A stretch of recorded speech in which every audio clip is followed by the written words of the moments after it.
বাজে লোককে, যারা মানুষের উপরে কোনোদিন কোনোভাবে অত্যাচার করেছে তাদেরকে বোঝায়। আমি এটা বিশ্বাসী। দেখুন, সবার একটা জায়গা আছে, সেই জায়গাটা কিন্তু একটা ভদ্র ভালো, যে সমাজে একটু অবদান আছে, বিশেষ করে আমাদের নতুন ছেলে মেয়েরা যারা লেখাপড়া করে ভাবছে কি আমরা রাজনীতি করব, তাদেরকে একটু বুথে বসে ট্রেনিং দিন না, দেখবেন অনেকটা সাকসেস হবে না, অনেকটা সাকসেস হবে না।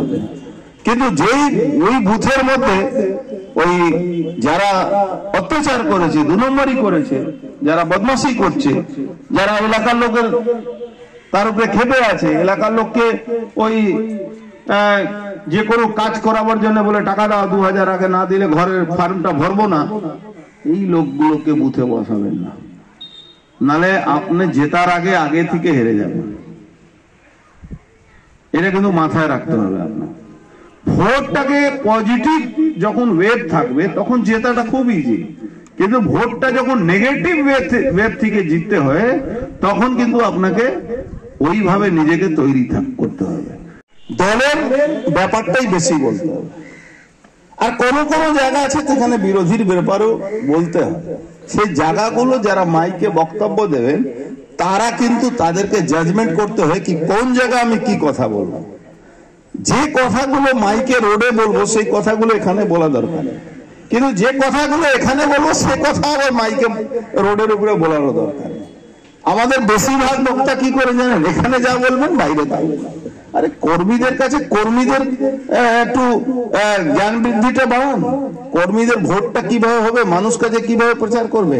আর একটা সব থেকে মারাত্মক ব্যাপার আছে, কালকে ধরুন একটা গ্রামে একটা লোক মস্তানি করে বেড়াচ্ছে, বা লোককে কারো গাছ আম কেটে নিচ্ছে, কারো কেলা কেটে নিচ্ছে, কারো ঘরে ঝামেলা লাগাচ্ছে, কারো কে পয়সা কেউ নিয়ে নিচ্ছে কারো থেকে। আবার সেই লোককে বুথে বসাবেন না, সেই লোকটাকে একটু বুথ থেকে দূরে রাখবেন, তাদের দরকার নেই। লাস্ট আওয়ারে এই ধরুন একজন বয়স্ক মানুষ গেলেন, সেই বয়স্ক মানুষের জমি রাত্রিবেলা ওই কিছু ধান কেটে দিয়ে যে বা চাষ যে হয়েছে সেটা কেটে নিয়েছে, সে ওকে দেখলে কি আপনাকে ভোট দেবে? বলবে আরে বাপরে, এই লোকটা বসে আছে, এই লোক তৃণমূলের এজেন্ট আছে, একে তো ভোট দেওয়া যাবে না। তো বাজে লোককে, যারা মানুষের উপরে কোনোদিন কোনোভাবে অত্যাচার করেছে তাদেরকে বোঝায়। আমি এটা বিশ্বাসী। দেখুন, সবার একটা জায়গা আছে, সেই জায়গাটা কিন্তু একটা ভদ্র ভালো, যে সমাজে একটু অবদান আছে, বিশেষ করে আমাদের নতুন ছেলে মেয়েরা যারা লেখাপড়া করে ভাবছে কি আমরা রাজনীতি করব, তাদেরকে একটু বুথে বসে ট্রেনিং দিন না, দেখবেন অনেকটা সাকসেস হবে না, অনেকটা সাকসেস হবে না। কিন্তু যেই ওই বুথের মধ্যে ওই যারা অত্যাচার করেছে, 2 নম্বরই করেছে, যারা বদমাশি করছে, যারা এলাকার লোকের তার উপরে খেপে আছে, এলাকার লোককে ওই যে কোনো কাজ করাবার জন্য বলে টাকা দাও, 2000 আগে না দিলে ঘরের ফার্মটা ভরবো না, এই লোকগুলোকে বুথে বসাবেন না, নালে আপনি জেতার আগে থেকে হেরে যাবেন। এটা কিন্তু মাথায় রাখতে হবে আপনার। ভোটটাকে পজিটিভ যখন ওয়েভ থাকবে তখন জেতাটা খুব ইজি, কিন্তু ভোটটা যখন নেগেটিভ ওয়েভ থেকে জিততে হয় তখন কিন্তু আপনাকে ওইভাবে নিজেকে তৈরি করতে হবে। দলের ব্যাপারটাই বেশি বলতে হবে।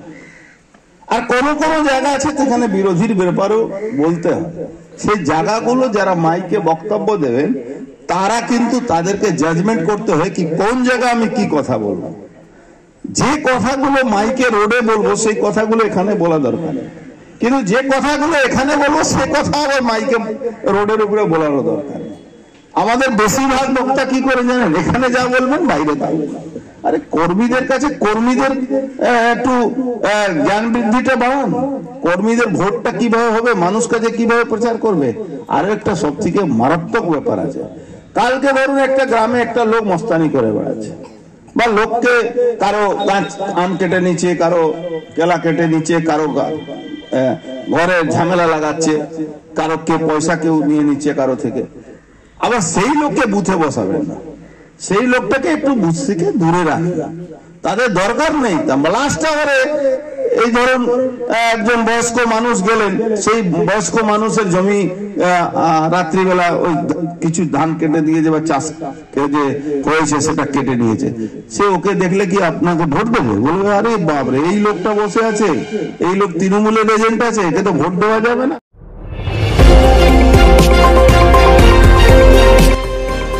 আমার বাংলা, সঙ্গে থাকুন, সঙ্গে রাখুন।